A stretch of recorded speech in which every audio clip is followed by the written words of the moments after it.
Alrighty, here are my note cards for my presentation today. And I'm gonna go ahead and get started. As I entered my senior year of high school, I felt crippling anxiety at the thought of graduating. This was because I had yet to decide on a career path for myself, and I felt directionless. After much thought, I ultimately decided to return to school and ended up going to PCC. However, this was after a full year of attempting to join an electrician apprenticeship that did not end up working out. In retrospect, what may have seemed like a mistake in the moment was a necessary part of my personal growth, and it is not something that I would trade for anything.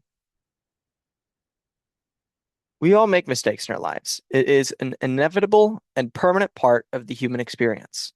We should accept that we are all constantly learning, growing, and recovering when we inevitably stumble. In fact, even famous people make mistakes. One common misconception I want to dispel today is the idea that successful people make fewer mistakes than us. This could not be further from the truth. Many successful individuals have made catastrophic mistakes, likely worse than any you've made in your entire life. One such story I want to share today is that of Steve Jobs. In May of 2026, Britannica, a highly reliable and fact-checked publication, explained that Steve Jobs was fired from Apple, the company he founded in 1985, before returning years later to lead it to become the most successful company in the world. What this story shows us is that no matter how big your mistakes or setbacks, you can still learn from them and use them to further your future success. Ultimately, for all of us, life is a journey. Many people struggle with comparing themselves to others and believing that their mistakes define their future. What When I was coming to the realization that the electrician path wasn't going to be the right fit for me, I initially thought I had wasted all of that time. Instead, after some thought, I tried to think of the situation differently. Rather than viewing it as wasted time, I wanted to choose and see it as a learning experience that helped me understand what I wanted for my future. Now, I am getting ready to graduate from PCC and will be enrolled in the honors program at Portland State University in the fall. A year ago, I never would have thought that such an outcome would be possible. And this experience taught me patience and to, most importantly, have patience in myself and my own capabilities to have personal growth, and ultimately that I needed time.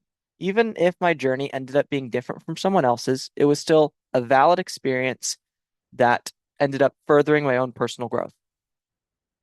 What once feels like a dead end can sometimes become the beginning of a new path. Many of our most valuable lessons we learn come from things that don't go as planned. If everything always worked out perfectly, we would have little reason to change or grow. Psychologist Carl Dweck, who pioneered the theory of the growth mindset, supports this idea.